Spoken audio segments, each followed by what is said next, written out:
Amém? Livro do profeta Jeremias, capítulo 31, verso 3, nos diz assim a palavra do Senhor. De longe se me deixou ver o Senhor, dizendo: com amor eterno te amei, por isso com benignidade te atraí. Curva sua cabeça, feche seus olhos. Vamos orar. Pai querido, estamos gratos, Senhor, por estarmos aqui mais uma vez. Estamos gratos, meu Deus, porque estamos nessa casa de oração, em Tua presença, cultuando o Teu santo nome, adorando a Tua majestade. Deus, só Tu és digno. Só Tu és digno do nosso louvor, da nossa adoração, do nosso respirar. Pai querido, nessa noite, neste momento, estamos diante da Tua palavra, Senhor, que foi lida e que será exposta. Por isso, eu peço, Senhor, a iluminação do Teu Santo Espírito sobre a nossa mente, sobre o nosso coração.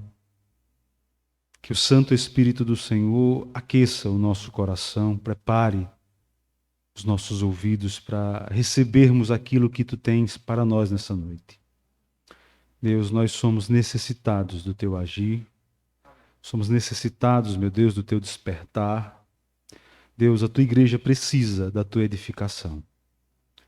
Por isso, eu te peço, apesar das minhas fraquezas, falhas, da minha incapacidade, meu Deus, que o Senhor esteja se utilizando de mim para a glória do Teu santo nome e edificação da Tua igreja.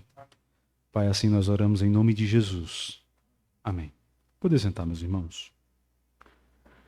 De longe se me deixou ver o Senhor dizendo: com amor eterno te amei, por isso com benignidade te atraí. Nessa noite, meus irmãos, eu quero chamar as atenções de vocês para a verdade maravilhosa de que Deus demonstra a sua bondade, o seu amor, a sua graça, atraindo para si pecadores miseráveis.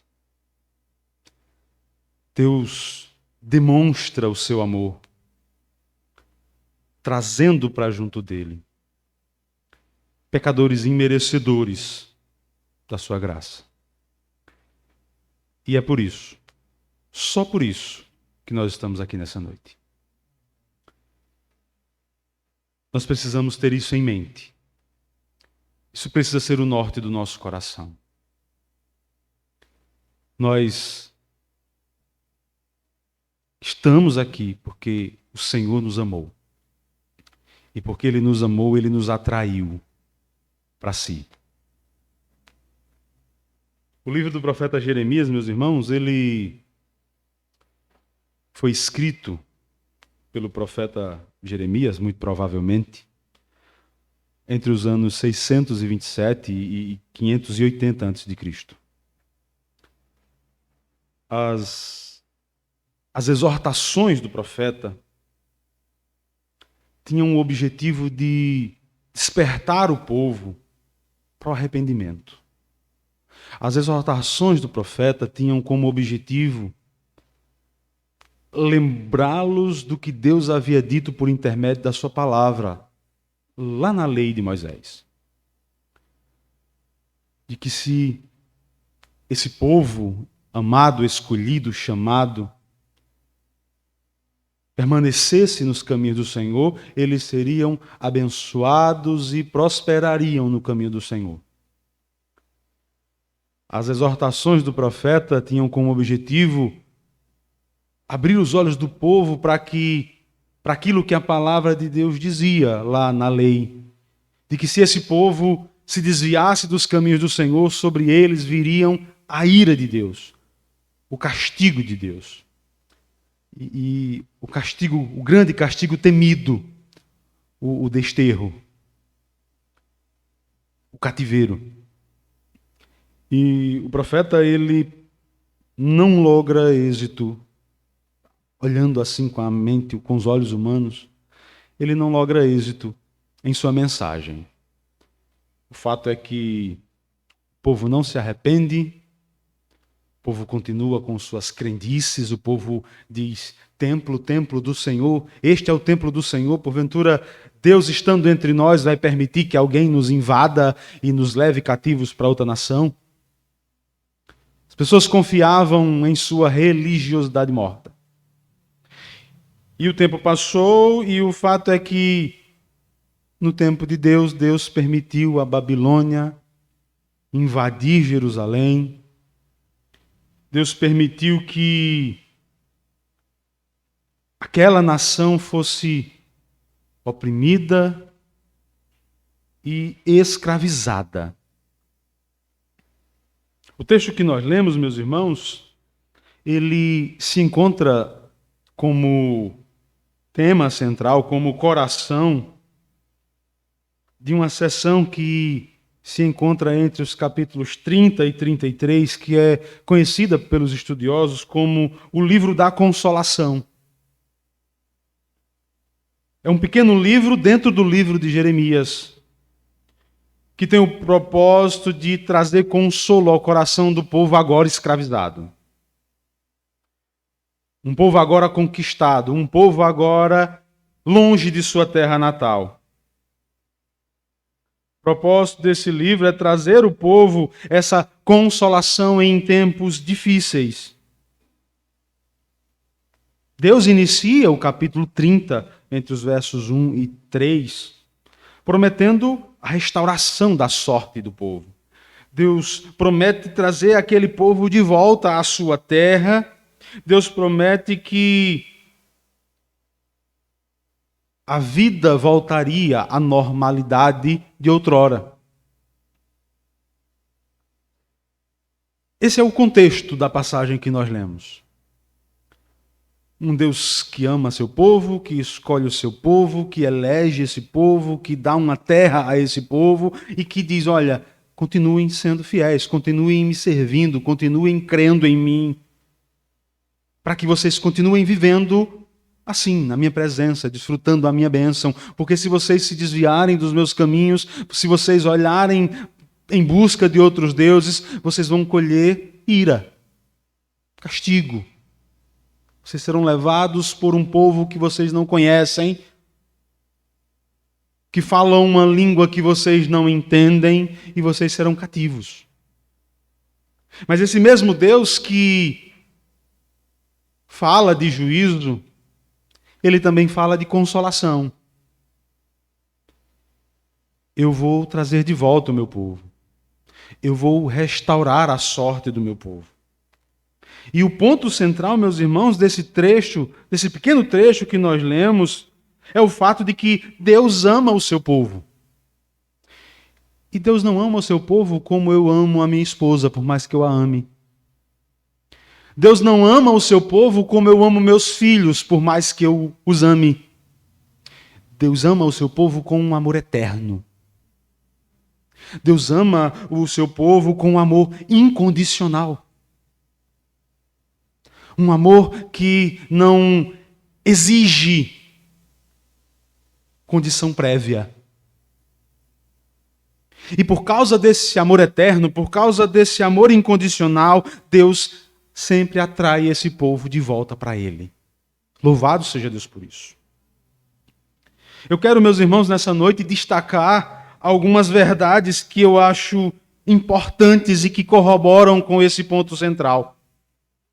Deus ama com um amor eterno e incondicional. Isso é uma realidade, mesmo em tempo de sofrimento. Mesmo em tempo de luta, mesmo em tempo de dor, mesmo em tempo de escassez, creia, Deus ama o seu povo. Talvez o povo naquele contexto não enxergasse esse amor eterno e incondicional. Se nós pararmos para pensar, naqueles dias o povo estava passando pelo cativeiro.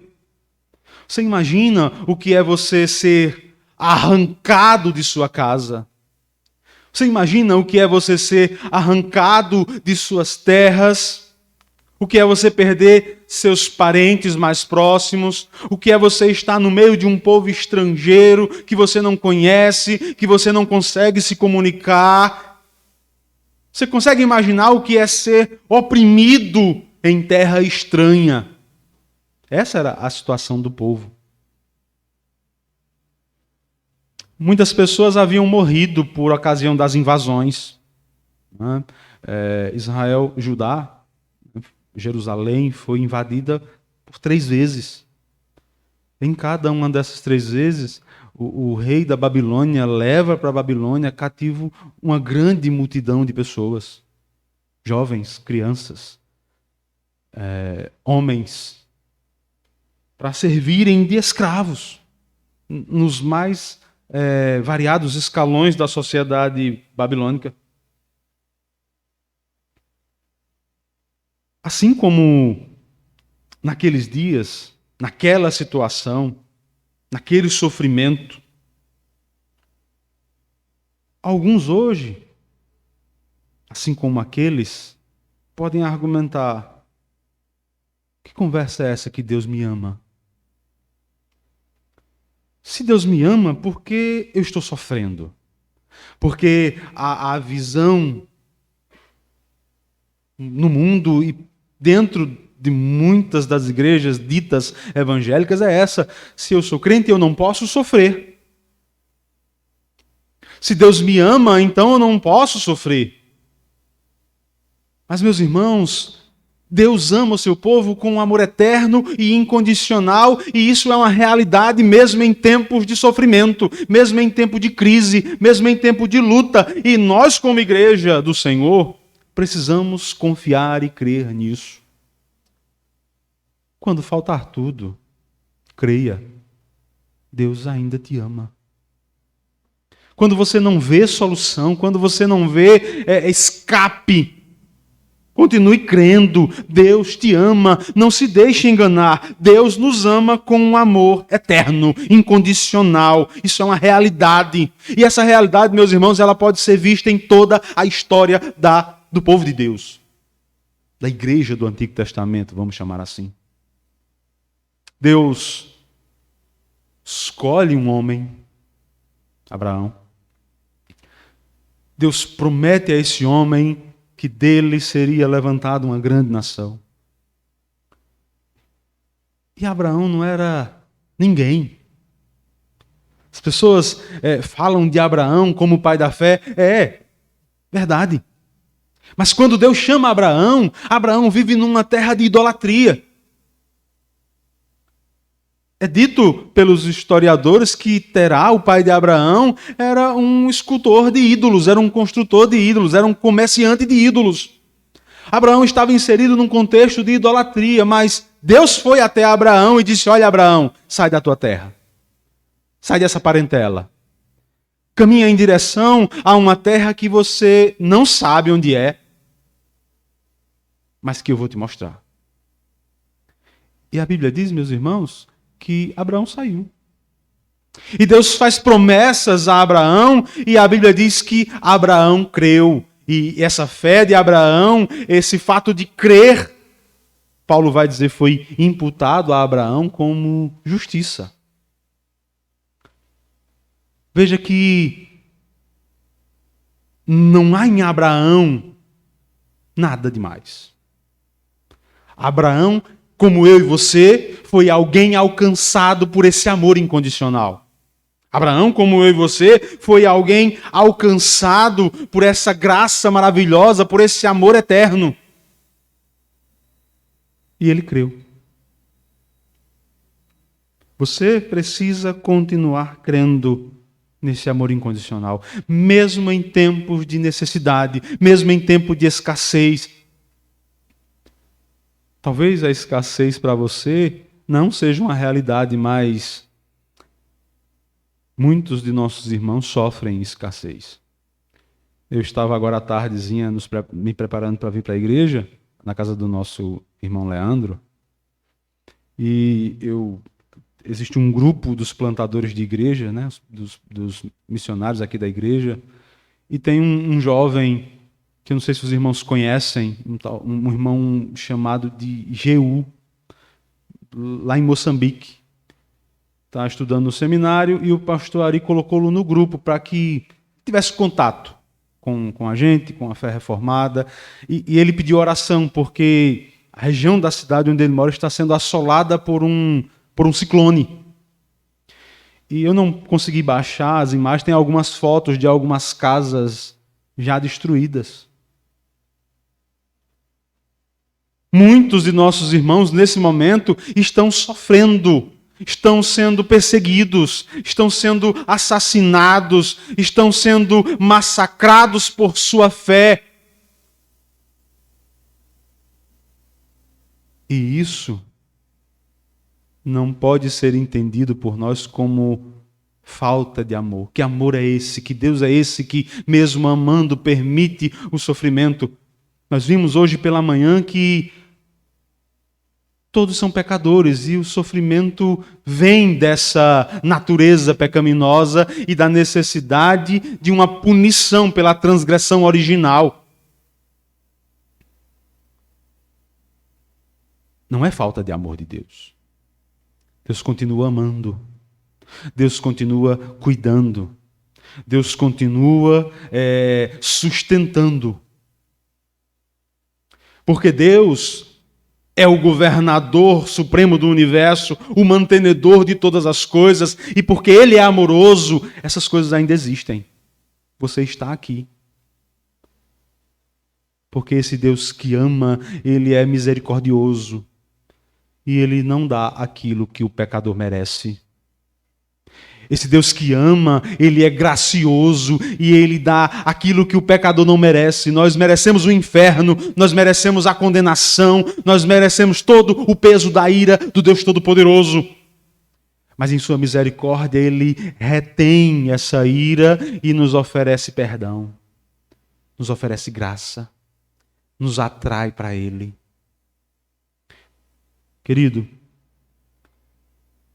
mesmo em meio ao sofrimento, não se deixe enganar. Deus ama o seu povo e o amor dele é eterno. O profeta, ele, nesse verso 3 do capítulo 31, ele está dando sequência à narrativa das visões que ele teve acerca dessa restauração que Deus prometera. E ele diz, de longe se me deixou ver o Senhor, dizendo, com amor eterno te amei, por isso com benignidade te atraí. O profeta aqui, ele personifica a nação judaica.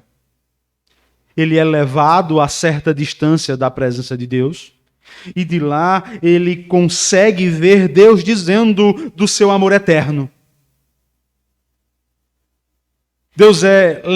Deus leva o profeta a certa distância de sua presença e de lá ele revela ao profeta esse amor eterno de Deus.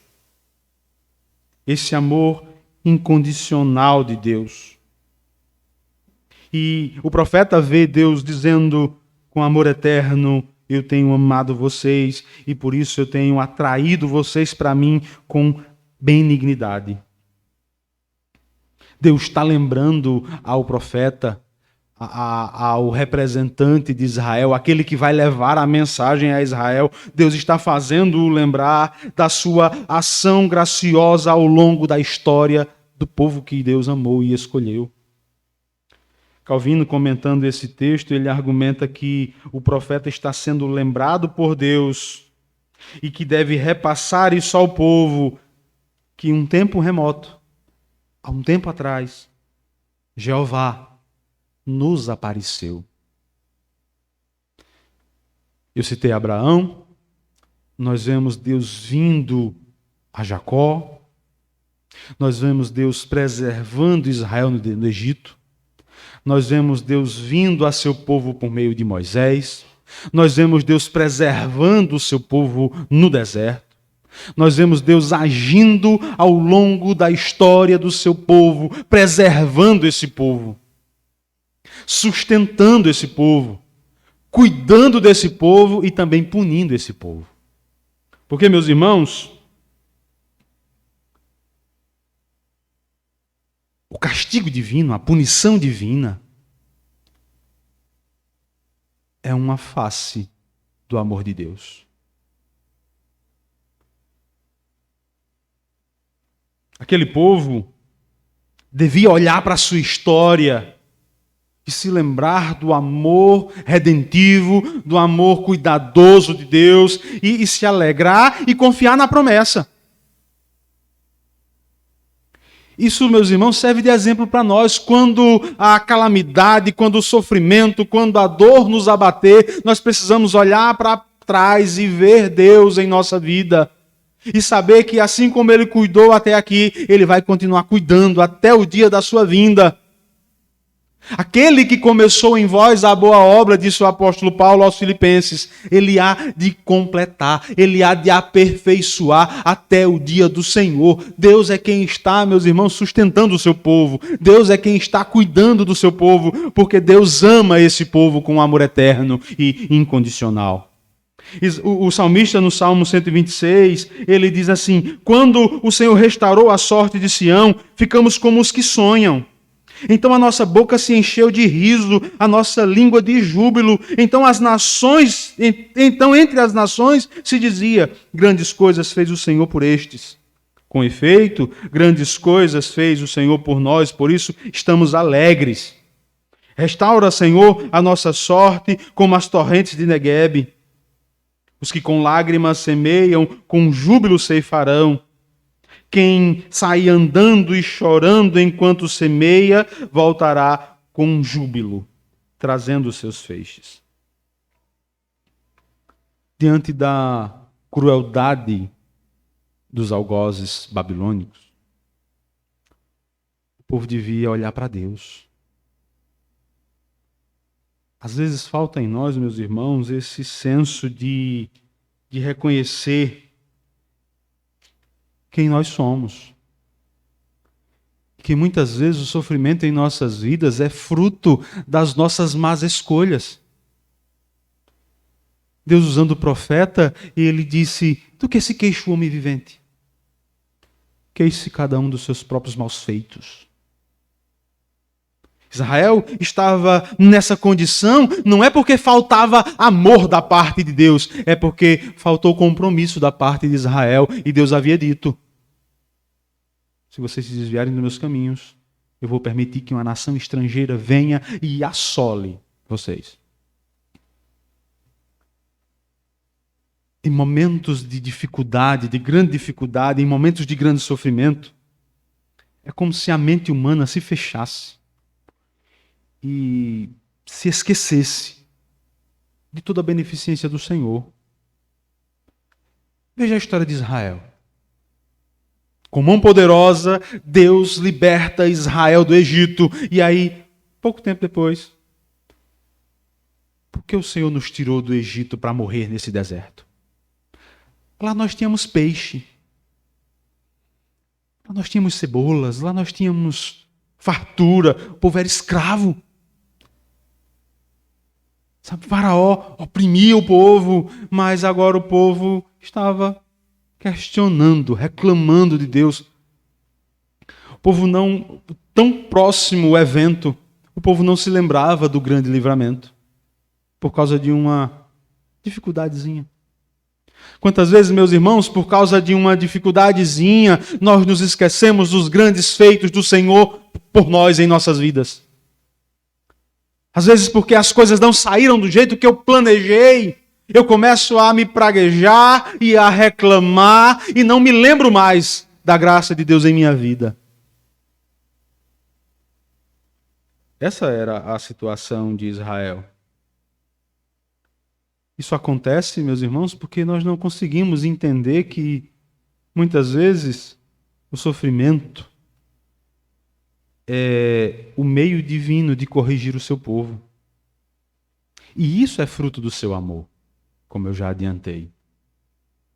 Hebreus, no capítulo 12, verso 4 a 10, diz assim: ora, na vossa luta contra o pecado, ainda não tendes resistido até o sangue, e estáis esquecidos da exortação que, como a filhos, discorre convosco.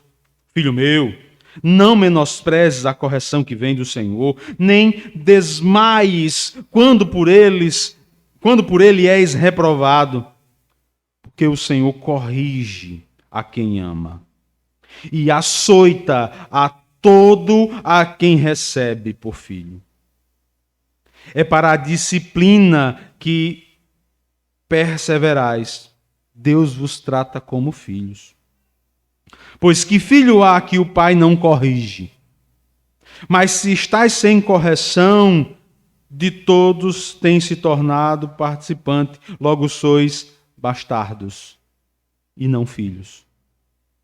Além disso, tínhamos os nossos pais segundo a carne que nos corrigiam e os respeitávamos, não havendo de estar em muito maior submissão ao Pai espiritual, e então viveremos, pois eles nos corrigiam por pouco tempo, segundo melhor lhes parecia.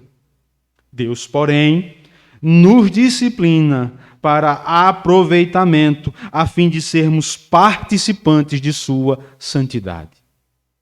Meus irmãos, Deus nos ama com amor eterno e incondicional. E isso pode ser percebido por nós mesmo em meio ao sofrimento, à luta, porque a própria sofrimento muitas vezes é o meio divino de corrigir-nos, de levarmos a uma vida mais santa. Então, siga o conselho do Escritor Sagrado. Não menospreze a correção do Senhor. Pare de reclamar. Creia que Ele ama o seu povo desde a eternidade passada. Ele nos ama tanto desde a eternidade passada que Jesus é denominado como o Cordeiro que foi morto antes da fundação do mundo. Você não tinha nascido, seus pais, seus antepassados, o primeiro homem não tinha sido criado. Deus já havia matado Cristo no seu lugar. Isso é amor. Amor que não leva em conta as tuas falhas, as minhas falhas. Mas o fato de não levar em conta não quer dizer que ele releve. Ele corrige. Para que nós sejamos mais santos. Nós precisamos entender, meus irmãos, que mesmo em tempo de sofrimento, Deus nos ama e a sua disciplina, como no caso de Judá e Jerusalém, é prova desse amor. É prova de nossa filiação a Deus. É prova de que nós não somos mundo, nós somos povo eleito, nação santa, povo adquirido. E Deus não vai deixar você viver de qualquer jeito. Deus não vai deixar a sua igreja, por quem Cristo deu a vida, andar desordenada, desobedecendo a palavra dele, transgredindo as leis do Senhor. Deus não vai permitir, ainda que ele precise fazer o que fez com Judá e Jerusalém. Corrigir severamente. Ele não vai deixar porque ele ama. Nós somos pais, mães. Jamais deixaremos nossos filhos fazer algo que vai trazer destruição para eles. Eu passei o dia na casa do Leandro com suas duas crianças. Nunca um pai vai deixar uma criança como a Clarinha andar solta pela rua, arriscado ser atropelada ou fazer um dano à sua vida. Assim somos nós, meus irmãos, diante de Deus. Muitas vezes crianças tolas, que quer agir por impulso, por emoção, pela paixão. E Deus tem que estar nos segurando, nos contendo e às vezes, muitas das vezes, nos disciplinando. Louvado seja Deus pela disciplina do Senhor. É prova de seu amor. Outra coisa que eu quero destacar, meus irmãos, é que Deus nos ama com um amor eterno e incondicional, e esta é a razão do chamado eficaz. Esta é a razão pela qual Deus nos atrai para si. O texto diz: de longe se me deixou ver o Senhor, dizendo, com amor eterno te amei, por isso com benignidade te atraí. Deus está dizendo: eu tenho amado vocês. E o meu amor é o mesmo amor de sempre. Esse amor não tem fim, ele é eterno. As misericórdias que eu prometi a vossos pais como nação, quando fiz aliança com eles, nunca vai falhar. A promessa de Deus a Eva e a Adão, de que da semente da mulher se levantaria alguém que desfaria as obras de Satanás, lá em Gênesis 3,15. É a promessa de salvação, de perdão, de restauração. É a promessa de amor de Deus para com um povo caído. O amor de Deus pelo seu povo vai continuar assim por todas as gerações.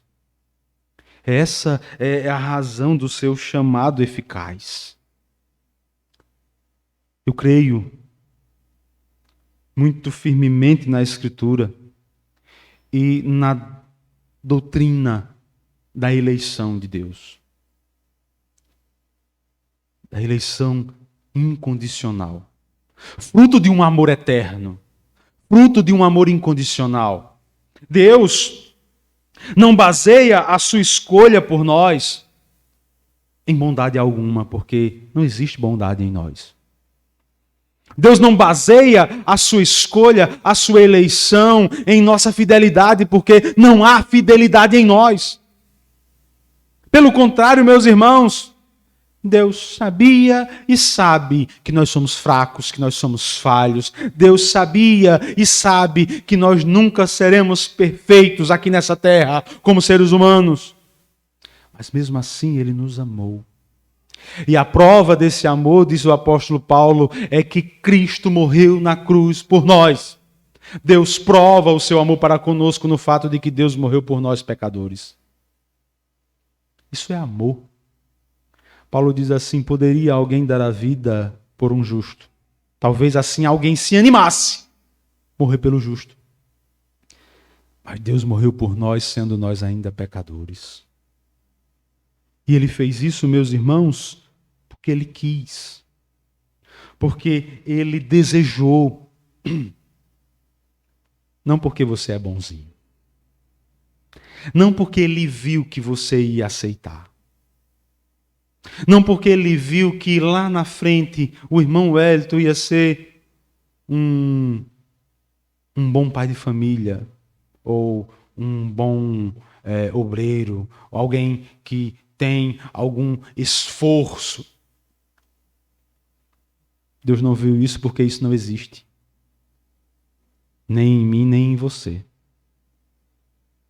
Deus nos amou com amor eterno, com amor incondicional. E por isso, Ele nos trouxe para Ele. Por isso, Ele nos chamou eficazmente. Venha. Eu acho interessante, meus irmãos, entre todas as conversões das Escrituras, eu acho interessante o chamado de Mateus. Como Jesus chama Levi, Mateus, para segui-lo. O cidadão está lá, no seu trabalho, né? Um coletor de impostos. E Jesus vai passando, olha assim, segue-me. E Levi, ele não perguntou por quê, nem para quê, nem para onde. Levi levantou-se, Mateus levantou-se e seguiu.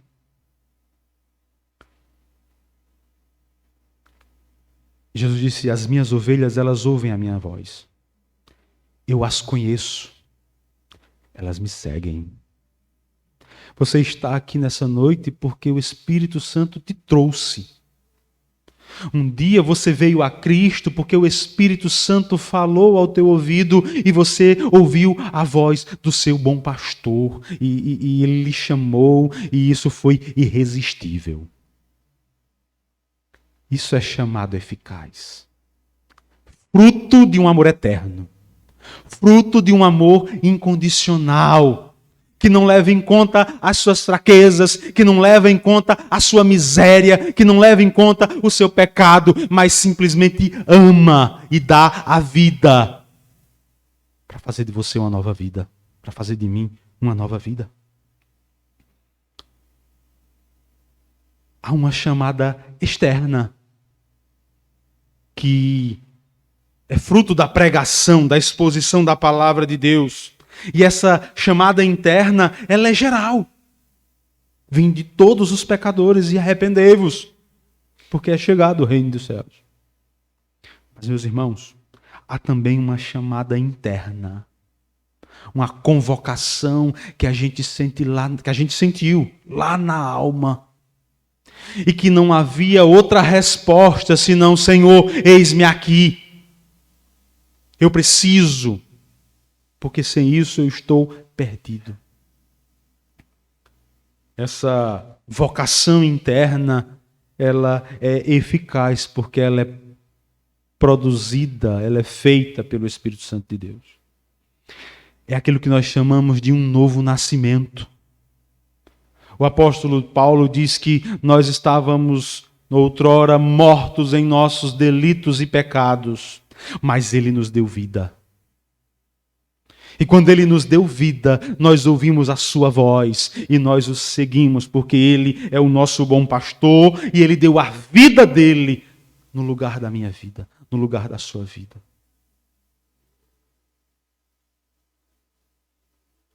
Quando nós lemos a partezinha final do verso 3, Deus diz: por isso com benignidade vos atraí.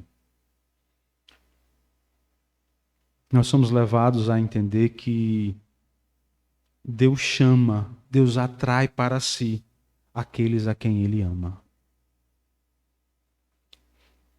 Deus chama para si, traz para junto de si aqueles a quem Ele amou na eternidade.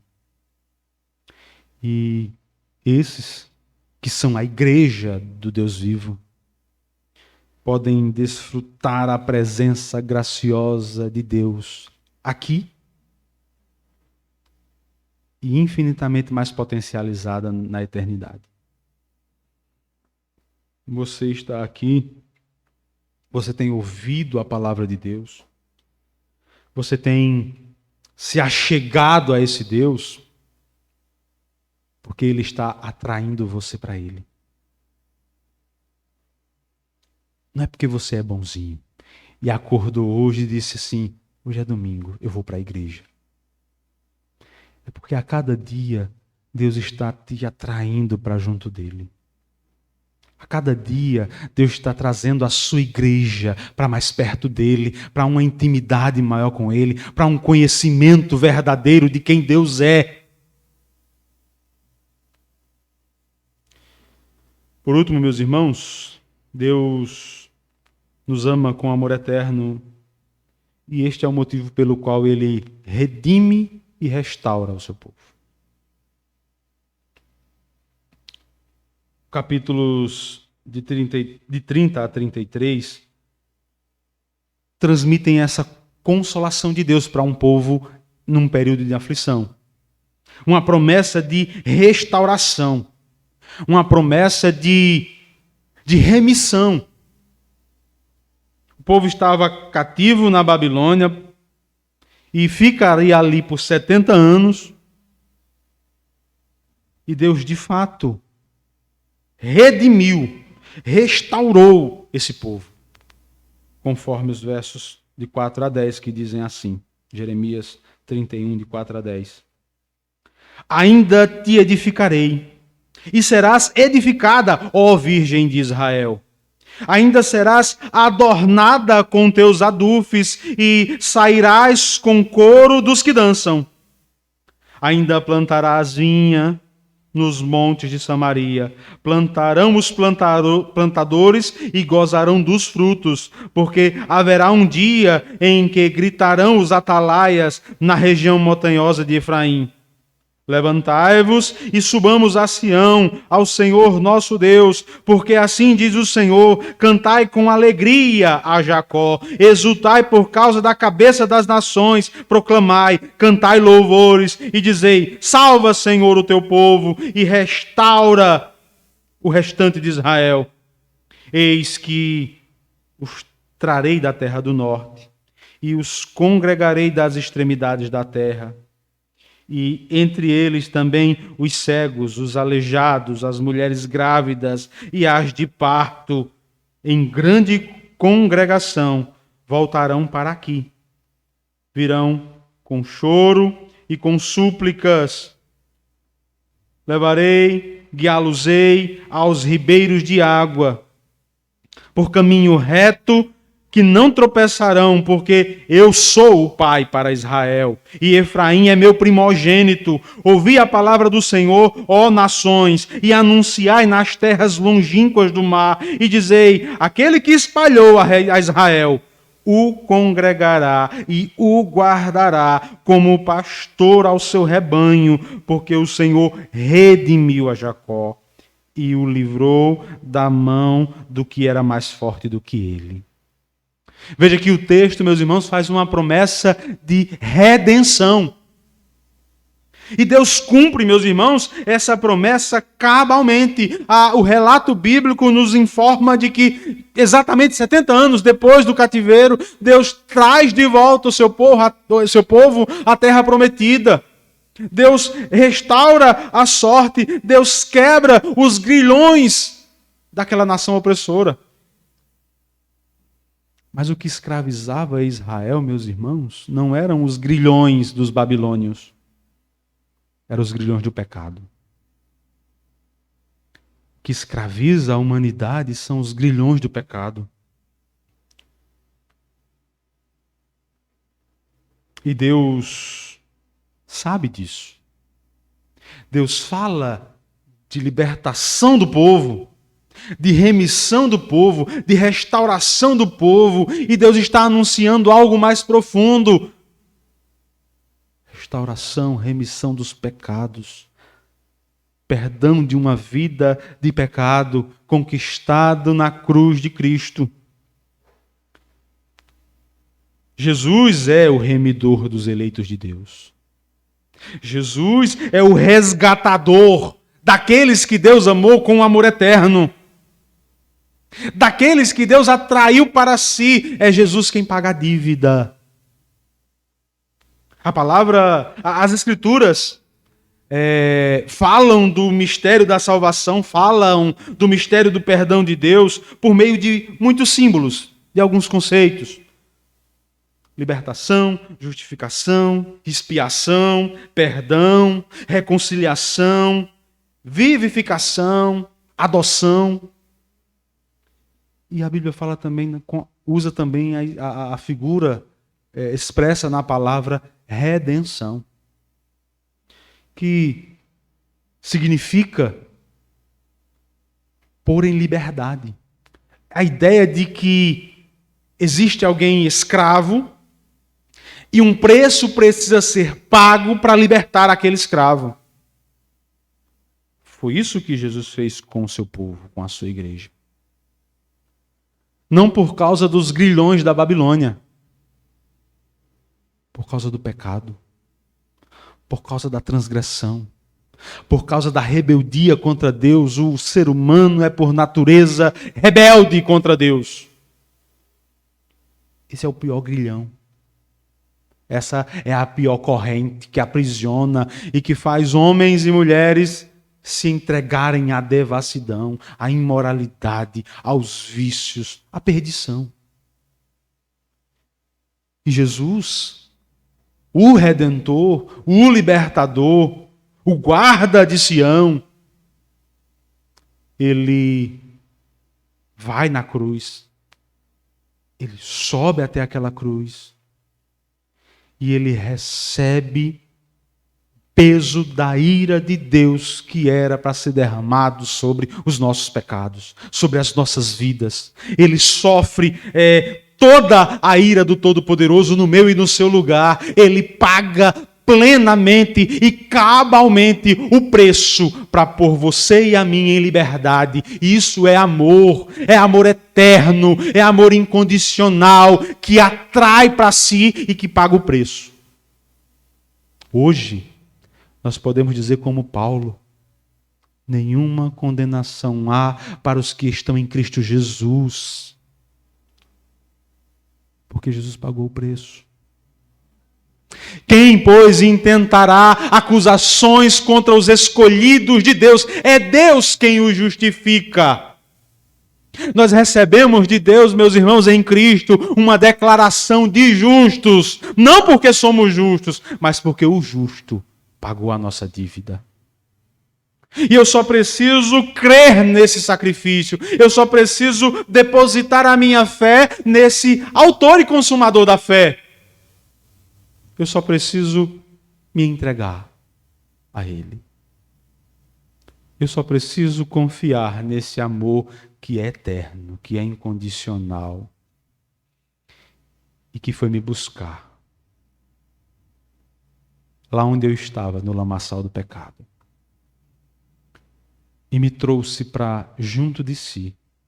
Como disse Paulo, nos fez assentar em lugares celestiais.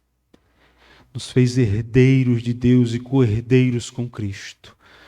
Nos fez desfrutar de toda sorte de bênção nas regiões celestiais. Louvado seja Deus, que nos amou com amor incondicional.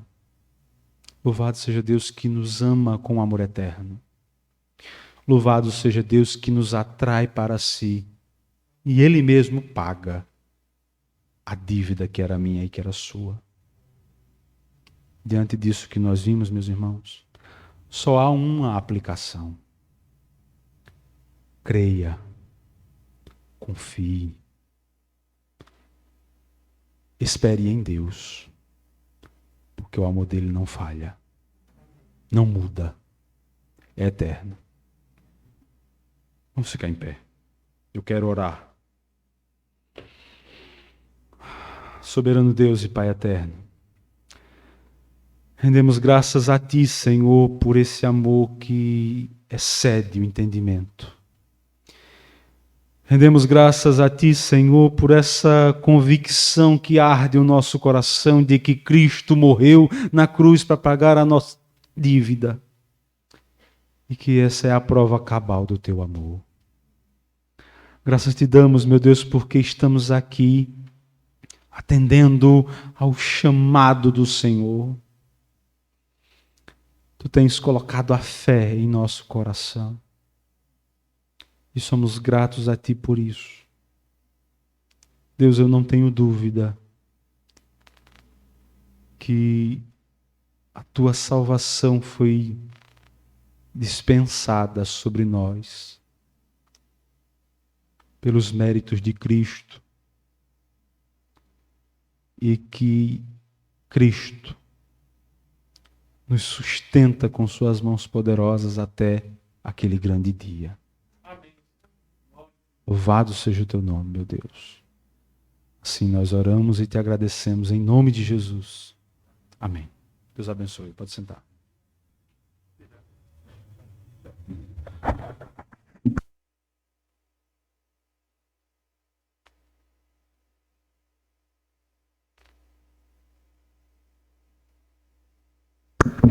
Amém, meus irmãos? Vamos adorar o nosso Deus com nossos dízimos e ofertas. Peço ao diácono Sonial que posicione o gasofilácio, enquanto o grupo de louvor nos conduz em mais um cântico.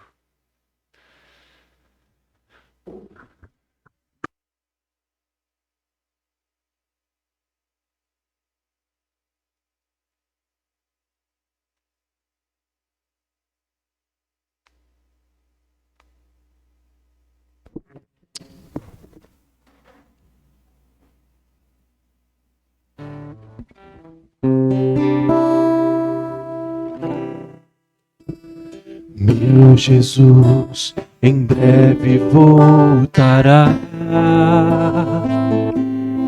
Oh, que dia glorioso, quando meu rei regressar. Todas as perguntas vêm ao chão,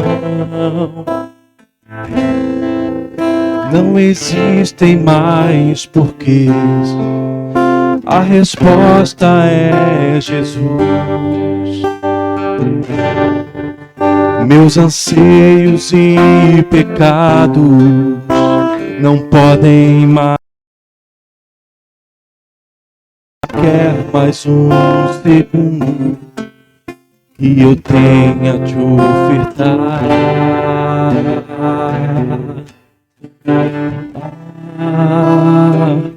E junto à igreja adorarei ao Cordeiro que venceu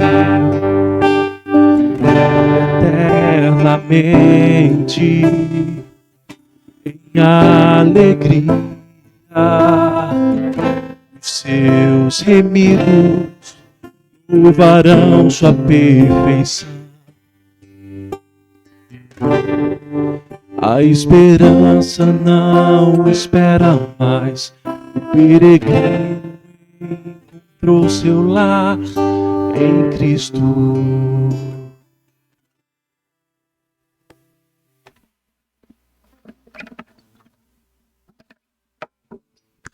Amém, meus irmãos. Vamos ficar de pé mais uma vez e confessemos a nossa fé ao nosso Deus.